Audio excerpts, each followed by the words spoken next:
Hello everyone, কেমন আছো সবাই? এটা হচ্ছে পয়লা বৈশাখের ব্লগ। তো সকাল সকাল খাওয়া দাওয়া করে নিয়েছি, সেটা তোমাদের সাথে শেয়ার করিনি। আর খাওয়া দাওয়া করে পড়তে বসে করেছি, কারণ যেহেতু উঁচু ক্লাস তাই পড়াশোনাও কিন্তু একটু বেশি করেই করতে হবে। পয়লা বৈশাখের দিনও ছুটি নেই।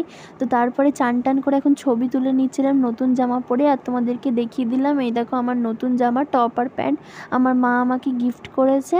ঠিক আছে, তো আজকে কিন্তু খুব সুন্দরভাবেই দিনটা কাটবে। তো যাই হোক, এখন দুপুরের লাঞ্চে চলে এসছে হচ্ছে বিরিয়ানি। মা বানিয়েছিল বিরিয়ানিটা। আর পয়লা বৈশাখের দিন কে কে কী ভালো মন্দ খাওয়া দাওয়া করেছো সেটা আমাকে অবশ্যই কিন্তু তোমরা কমেন্টে জানাবে।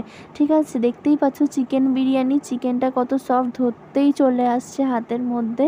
আর তার সাথে আছে ধনেপাতার চাটনি। তো চলো এখন বিরিয়ানিটা টেস্ট করে দেখি কেমন লাগছে। তো বুঝতেই পারছো আমার রিয়াকশান দেখে যে বিরিয়ানিটা অসম খেতে হয়েছিল। আমার মায়ের হাতের বিরিয়ানি আমার ফেভারিট। আমি কিন্তু বিরিয়ানি লাভার। তোমরা কে কে বিরিয়ানির লাভার আমাকে বলো। আর আমার বিরিয়ানির আজকে স্পেশাল হচ্ছে এই ধনেপাতার চাটনিটা। তো এটা যখন ফার্স্ট আমি একবার রেস্টুরেন্টে বিরিয়ানি খেয়েছিলাম তখন দিয়েছিল। তো তারপরে খুব সুন্দর লেগেছিলো আমার খেতে, তাই মাকে বললাম আজকে বানাতে। আর ধনেপাতার চাটনিটা দিয়েও কিন্তু বিরিয়ানিটা জাস্ট অসাম লাগছে।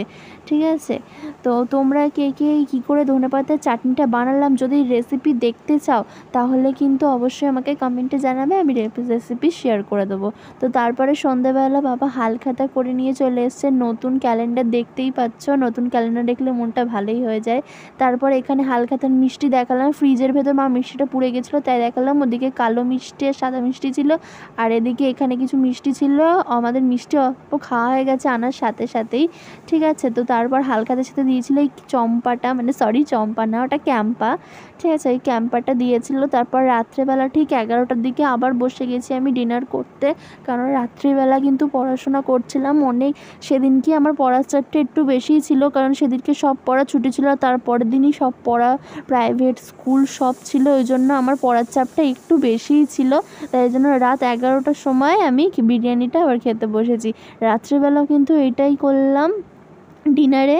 তো তোমরা কে কে পয়লা বৈশাখে কী করেছো কি না করেছো সবাই আমাকে বলবে। আর মেনুটা তো অবশ্যই বলবে, কারণ আমার মেনু দেখতে বা লোকের বাড়ির মেনু শুনতে খুব ভালো লাগে। তোমরা কিন্তু আমাকে অবশ্যই কমেন্টে জানাবে তোমাদের পয়লা বৈশাখে কে কটা জামা হলো। তো চলো আজকের ব্লগটা এতটাই রাখছি, সবাই ভালো থেকো, সুস্থ থেকো, টাটা।